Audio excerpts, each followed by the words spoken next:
The image that broke first wasn't the white floral dress from hours earlier, the one built for flashbulbs and choreographed warmth. It was a receipt so long she needed both hands to hold it, and at Rabbit News Hallyu, that receipt tells a more interesting story than the event that came before it. On July 25, Tian Xiwei worked a pop-up event for the yo-yo brand in Shanghai. Cameras were rolling, fans were close, and by every account she stayed switched on, engaged, warm, giving people exactly the kind of attention that keeps a fan base loyal. Then the event ended, and within what looks like minutes, she was standing inside a MINISO store a few blocks away, elbow deep in blind boxes. That jump, from stage lighting to store aisle, is the entire story here. Not because anything is hidden. Because of how ordinary it is, and how rarely audiences get to actually see it. Passers-by caught her working through the toy and mystery box section, holding a plush doll in one hand and refusing to put it down. By the time she reached the register, the haul had piled up enough that the printed receipt reportedly stretched close to a meter long, the kind of receipt length usually reserved for jokes about payday spending, not idle schedules.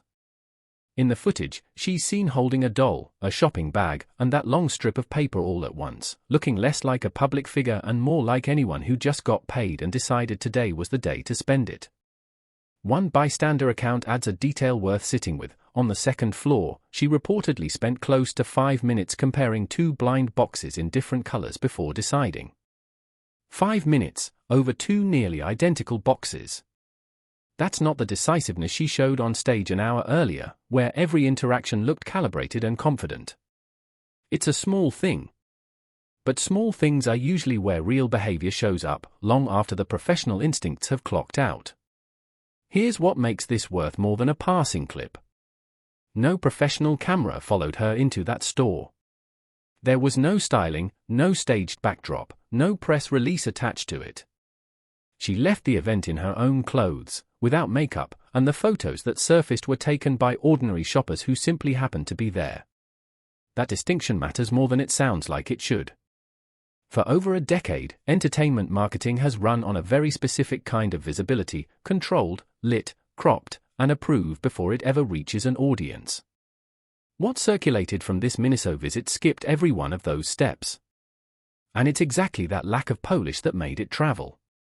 The comments underneath weren't about her outfit or her styling. They were recognition. That's literally me. First thing I do after getting paid is shop.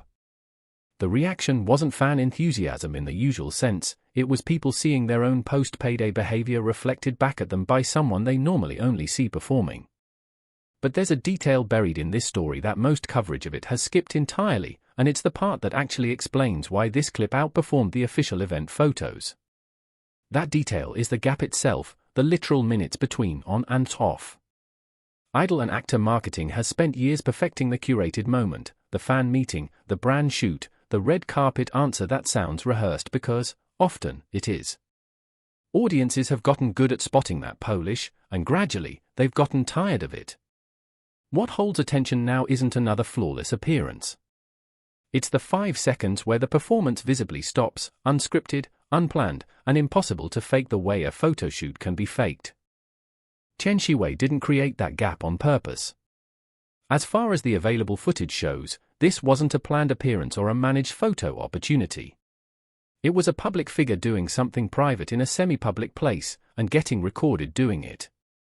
That distinction is worth being honest about. There's no confirmation this was arranged by her agency, no statement framing it as strategy, nothing suggesting this was anything other than an actress unwinding after a long day of work. Reading it as deliberate image management would be speculation the footage simply doesn't support. What is supported is the pattern this fits into. Across Chinese entertainment right now, some of the biggest organic engagement moments aren't coming from red carpets, they're coming from exactly this kind of accidental candid content. A star spotted buying groceries. An actor caught laughing off camera between takes. An idol photographed asleep on a flight. None of it is manufactured, and that's precisely the point. Audiences have started treating unmanufactured content as more valuable than the manufactured kind, simply because it can't be produced on demand. That shift is quietly changing how management companies think about risk. A blurry phone photo of a star buying toys used to be something to control, or at minimum monitor closely. Increasingly, it's treated as free, high-trust exposure that no studio budget could replicate, provided nothing in the footage creates an actual problem. Nothing here does. There's no controversy in a woman finishing work and going shopping. If anything, the biggest asset in this clip is how unremarkable the actual content is, and how much warmth audience is extended to it anyway. There's also a professional angle worth naming, one that has less to do with virality and more to do with how careers get built in an industry this saturated. Standing out used to mean being flawless in every frame. Increasingly, it means being memorable in a frame nobody arranged. An actress who can hold a room during a scripted brand appearance and then, minutes later, come across as completely unguarded in an unplanned setting is demonstrating something agencies quietly value, range that doesn't need a script to read as genuine. That's not a small thing in a market where audiences are exhausted by performances that never stop performing. There's a second layer worth naming here too, and it's less flattering than the first.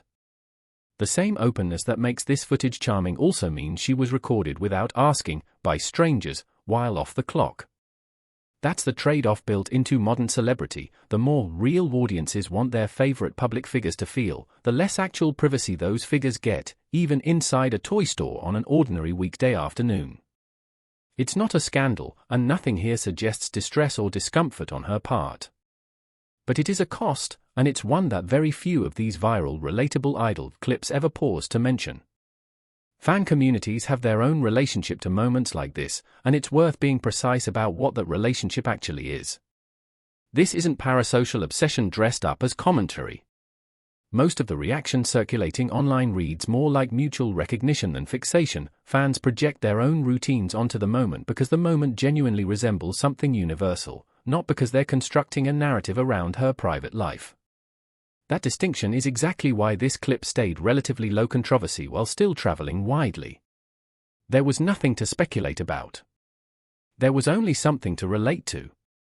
Put those threads together, and the MINISO trip stops being a cute, disposable clip and starts looking like a small case study in where celebrity currency actually trades right now, increasingly built on unguarded moments, increasingly monetized by attention whether or not the person in frame consented to being watched that closely. Tian Xiwei standing over two identical blind boxes for 5 minutes isn't, on its own, a major story. But it's a remarkably clean example of the exact kind of content this industry can no longer manufacture on schedule, and now depends on catching by accident.